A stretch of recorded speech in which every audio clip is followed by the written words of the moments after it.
first guest has taken home 4 Emmys for playing the scientifically brilliant and socially clueless Sheldon Cooper on TV's #1 comedy, The Big Bang Theory. Now, as the narrator of the new docuseries First in Human, he's sharing the real stories behind trailblazing medical trials at the National Institutes of Health, where doctors are finding cures for some of the world's deadliest diseases. Take a look. Stephanie Goff, a surgical oncologist, is one of the leaders of the First in Human trial Anita McAllister hopes to enroll in. I'm going to have you sign this. This is a release of medical information form. It will sign and print. I will take care of it. I have heard of this place referred to as the National Institute of Hope. They're curing people of melanoma. To know that I can have the hope for that for myself as well, it's very humbling. Please welcome Jim Parsons.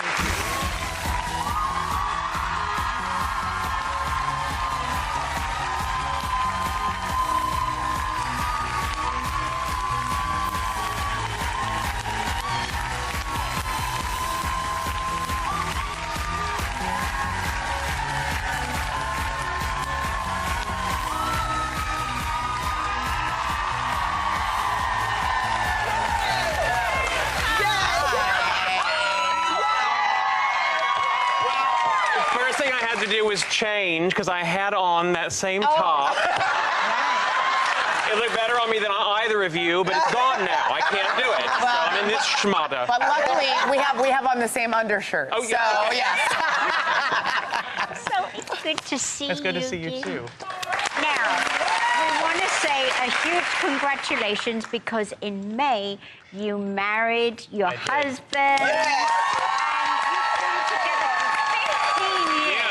Only took 15 years Really? to get there, but yeah, it is Come about time. on. It is about time. So, Yeah. what do you remember most of the day? Oh God. 'Cause it Well, goes by like it does that, go by like doesn't it? that. And in fact, when you see photos of it, we've already been through this a couple of times, looking at photos, going, I don't remember that. I never saw them. I don't remember talking to them. Exactly. The thing I remember most, in all honesty, is just the general surprising feeling I had, because it really was. It was a 15-year thing where, you know, when we were first together, marriage wasn't a possibility for us, and then it was, and we were like, well, we really don't, do we need it, you know?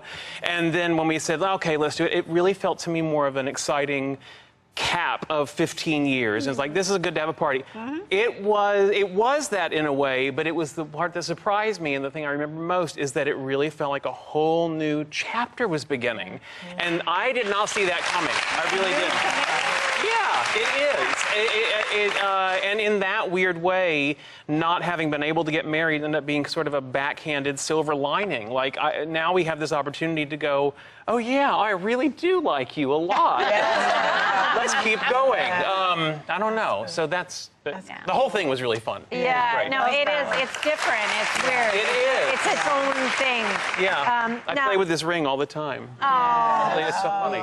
Yeah, it's nice. It's a nice feeling. Now, your character, Sheldon, it's sort of like Yeah. art imitates life. Yeah, you're right. Where he's flown across the I country. literally did not think about that. Okay, right. Flew across the country. He's flown across the country to propose. There I am.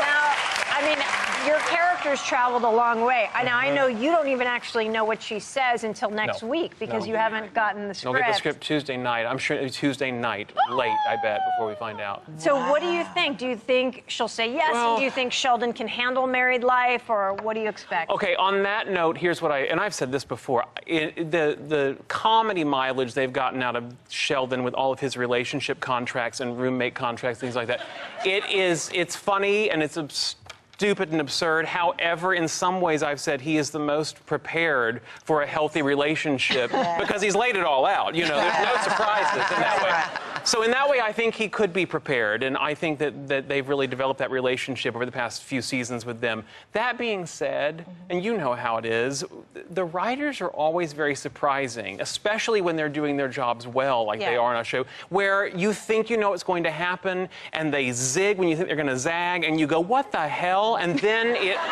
unrolls into something you're like, I never saw that coming. I would have never predicted it, and my life as an actor is so much better. So I don't think I have no idea. I have no idea. Because it makes good comedy when you get the place. Conflict is funny. Everybody getting along, not so funny. It's fun, but it's not so funny. Yeah, exactly. Okay, let's talk about your new medical docuseries, First in Human. Can you explain to me what First in Human means? Yes, it's actually very uncomplicated, although it sounds very weird at first. First in Human is literally the first time they try out a new medicine or a new medical procedure on a human being.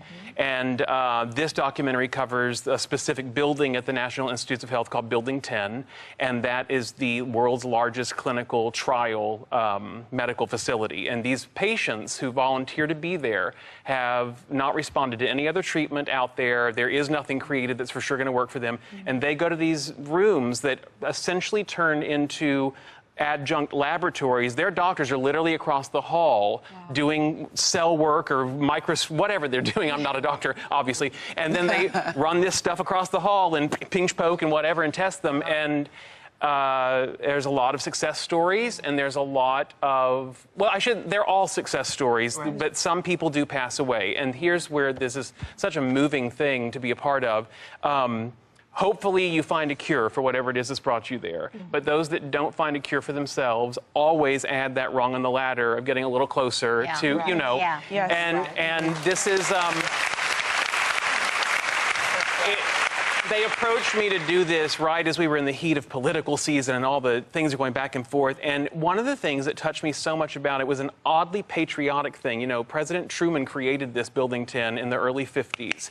And yes, and it's like, I'm sure people could still argue with it, but like they get our funding from our tax dollars, and this is life-changing things for the whole world that all of us are part of helping to pay for. And again, I'm sure there's plenty of reasons to argue against it maybe for some people, but overall, it just felt to me, it makes me very proud. I didn't know I was part of that, but it was very proud to know that I'm helping do that. Well, you have so much going on in addition to First in Human. You have a new comedy series coming to television this fall. It's going to be on CBS. It's called Young Sheldon. It's going to introduce viewers to the childhood years of Sheldon Cooper. So how did this show come about? Oh, my God. Well, I'll tell you, in all honesty, this came about me and Todd, my partner in life and business. We were trying to think of ideas for a show that we could pitch to for a TV show. And we were looking into our own lives and families, and we zeroed in on my nephew, he's 11 now, my sister's oldest, and he's not a Sheldon type, but he is extremely bright and does many, many things that the family's like, where did you come from? So we thought, we'll zero in, and the more we talked about him, like, it really sounds like a cousin of a Sheldon character, if not Sheldon himself. And so I wrote to Chuck and was just like, Chuck Lorre. Yes, Chuck Lorre. And I was like, this may be the worst idea in the world, and I don't want to think of it as a spin-off, and I hate the idea, but he was really responsive to it. And what he and Steve Millara have done creating it has really taken it to a higher level, in my opinion. It's a real origin story. You know, if you think of Big Bang as like the superhero comic book version of these people, we now zero in on one of them and yank it back in time, and it's single camera. It's tonally very different. It's still a comedy, but it has a different look about it, has a different feel. There's something a little more grounded and real about it, and also a bit of a memory play about it at the same time. It's really beautifully done, and has a depth that I didn't see coming when I first started talking about it. Oh, lovely. Yeah, it's neat. Now, until this show, until Young Sheldon, you were the only Sheldon out there for the last decade. There were no other Sheldons. But I do understand that at one point a fan asked you to help make another Sheldon. God. Yes. One time. Sounds weird. I agree. It is weird. It's disgusting, too. No, branching off of an episode we had where Penny gives Sheldon a napkin that Leonard Nimoy used in her Cheesecake Factory working days. He wiped his mouth with it, and when Sheldon sees it, he begins to cry. And she says, what? And he says, I can make my own Spock, my own Leonard Nimoy from this DNA on this napkin. Which repulsive a little bit, but funny too.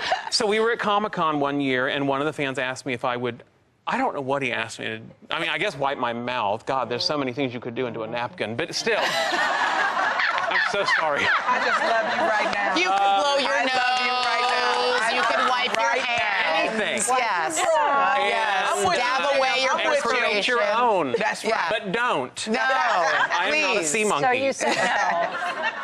I you said yes. no. Nothing Yeah. like Comic-Con to both delight and creep you out at the Yeah. same time. Jim Parsons, thank you so much. I'm sorry. First in Human premieres next Thursday night at 9 on Discovery, and the premiere of Young Sheldon as well as season 11 of The Big Bang Theory are both on their way this fall right here on CBS, and we will be right back.